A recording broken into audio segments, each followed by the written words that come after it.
Hey guys, what's up? It's Sean, Autotopia LA, and welcome to another episode of For the Win. Today we're looking at something that I find to be a fairly unique car. We're looking at two very different Ford Galaxies. One of these Galaxies is a garage build, done primarily to be a drag setup. Really a straight line car. The other one was built to be more of a pro touring resto mod car that the owner unfortunately never got to drive because he passed away right at the time of completion. And he spent a lot of money on this car. This was a no expense spared build. And as I was told from our friend Jim up at Bones Fab who built the car, the budget ended up somewhere close to $1 million. I'm not saying it's worth $1 million.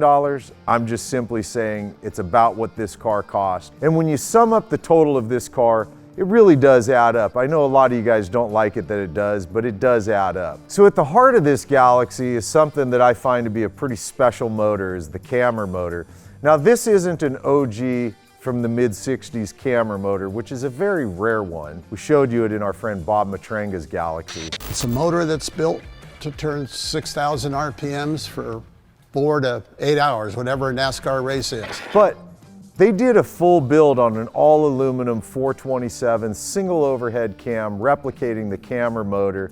And this is a built engine. There's nothing on this that's stock, and none of it is actually Ford, which is pretty crazy. It's a dry sump engine. It's running twin turbos. This car currently makes 1,068 horsepower when they ran it across the dyno. Massive power. Holley everything on this car. It's mated to a 4L80 transmission, obviously built to deal with the amount of power that they're putting to this. The front chassis on this car is all Art Morrison. The rear is a full custom built all in-house at Bones Fab. Running Willwood brakes all around on this. JRI coilovers. It's a fully caged car, and again, everything done in-house. I mean, other than the interior and the engine build on this, everything is done in-house at Bones. These guys do some exceptional work, and they do some pretty crazy stuff. This car being a great example of it. They did a 4-inch exhaust on this thing, and the sound of this car is just amazing. I absolutely love the sound of this car. It's not an airbagged car. They did an air ride though, where he has 2 settings on this car. He's got the stanced park it and look bitchin' setting, and then he's got the ride height setting on it. This car is such a crazy cool build. When you start to add things up, I know a lot of you guys get upset when you hear numbers like $1 million. Look, dude, I'm in the same boat as you. I ain't commissioning a car that's gonna cost me $1 million to build, but man, I love these guys that are willing to spend the money, pay somebody to build an exceptional car. And this one is really cool. And top it off, when I went for a ride in this car, we also got to take a passenger with us, and he's one of the coolest passengers you could ever ask to ride with you. Bonehead sits himself right in the middle of the car and goes for the ride. So let's jump in with Jim and Bonehead and take a little roll down the road in this Galaxie. I'm in an extraordinarily cool car, the 64 Galaxie that's somewhere in the neighborhood of $500,000, and who's in the back but Mr. Bonehead. Awesome. God, it's so loud. Like I said, it doesn't drive all that bad. It's not. No, not at all.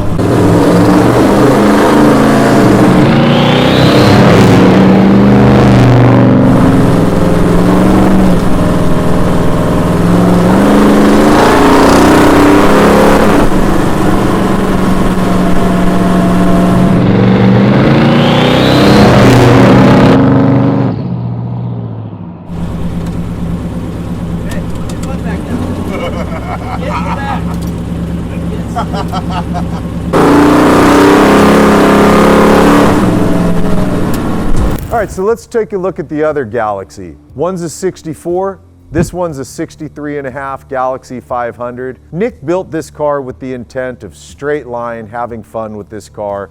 Did the bulk of this build, him and his friend, in his garage, and they just did some really cool stuff on this. I mean, the ride alone in this was just a complete and total blast. The heart of this car is the 460 big block engine, pushed out to a 520 cubic inch motor, ARP everything. It's a fully built engine. He's getting somewhere in the neighborhood of 725 all motor naturally aspirated horsepower. He did do suspension all around, upper and lower control arms, custom sway bars, Ride Tech coilovers. He also did a Ride Tech 4-link rear on it, Willwood brakes all around. He didn't go with a drag brake setup. He wanted a big brake kit on here, and he just did it right. The transmission on this car is a fully built C6 transmission. He went ballistic on the rear end. Strange 35 spline axles, strange rear end, 3.5 stainless exhaust all the way back on it, fully custom built headers, and it just makes a killer sound. I love the sound of this car. And the crazy thing is, to me, is as far as he went on this car, he kept the interior for the most part almost completely stock, including those God love 'em, hate 'em lap belts. Lap belt only on this car. But this thing's a bruiser, man. We shot it down at our buddy Dean's SoCal Classic Car Storage. And it was shortly after seeing this car on one of the quarantine cruises. And Nick went blowing by me as I was cruising down PCH. And it was one of those, you know, you see it, you hear it, and you go, we just gotta shoot this car. So let's jump in with Nick, go for a little run down the road and spin some tires, man. Let's have some fun.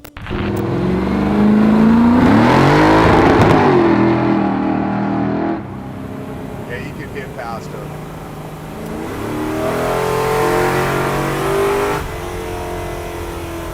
God, dude. You can tell, I mean, I'm sitting passenger, so I don't know what it's like over here, but sitting here, it feels like this car is built right. Like, yeah, I like how it turned out a lot. You know, yeah. It's a lot of fun. So you said it was how long of a project to get it to where it is now for you? I took it apart to get it where it is now. It took me about about a year, just over a year. How much? So when you're blasting it like that, how much input are you giving it, you think? That's probably like 3/4. Okay.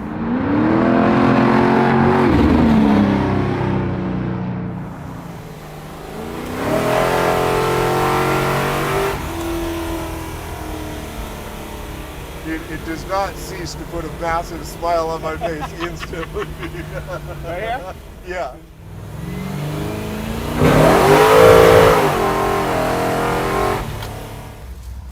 I swear, dude, I turned into a little kid with this shit, man. I just friggin' love it. And I can tell, like, it takes me a couple minutes of riding with someone and I can quickly tell if you're a driver or not. If you are, like you are, I love the drive. I just get to just chill out and enjoy the ride, you know?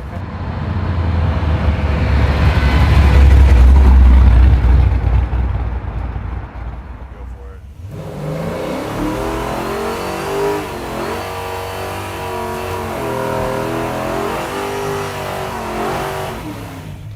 Oh, God, dude. Wow, man. Effortless, huh? Yeah. Jeez. We can go back in there. We'll let them deal with the smoke show.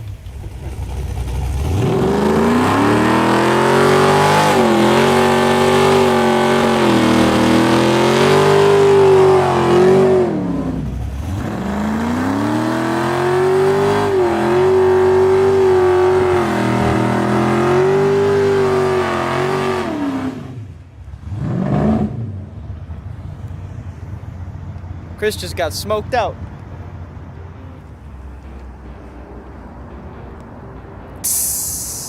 All right, so let's talk about what I like and what I don't like about these cars. Nick's car, although everything on this thing's really built to handle the power that he's making, that all motor is intoxicating. No boost whatsoever, naturally aspirated, big block, big responsive horsepower. Absolutely love it. I love the setup, the stance, the sound. This car is really, really cool. What I don't like about it, you probably already figured it out. That all stock, all original interior, you know, at this point in my life kind of freaks me out when all you're throwing on is lap belts, especially on a car that makes this kind of power. Something that I would love to see swapped out on that. Not my car, this is Nick's car. And you jump over to the Bones Fab car. Be honest with you, what I don't like about this car is it makes mad amounts of horsepower. You're over 1,000 horsepower at the tire, which for me personally, I know when you're mild on throttle input, it's not a big deal, but when you want to map the throttle, man, my skill set says don't do that on a car that makes this much power. Other than that, I absolutely love this car. I especially love the black with the brushed metal trim and how that brushed metal trim matches the wheel setup. The car stances beautifully when he drops it down, which you could still drive at that height. It just looks evil and mean. And then when he brings it up to ride height, it's still low and aggressive and mean. It's a fully caged car. It's got some of the safety stuff that I personally like to see, and especially when I'm the one sitting in the interior as a driver or a passenger. So for me, for the win, hands down without a question, would be the Bones Fab built Galaxie 500. So as always, you guys, I'm asking you, tell me which one you like. Which one would you pick for the win and why? And always, I say thanks for hanging and watching what we do here. I genuinely appreciate the support you guys give the channel, me, the crew. We all really appreciate it. And I will see you in the next episode. All right, you guys, later.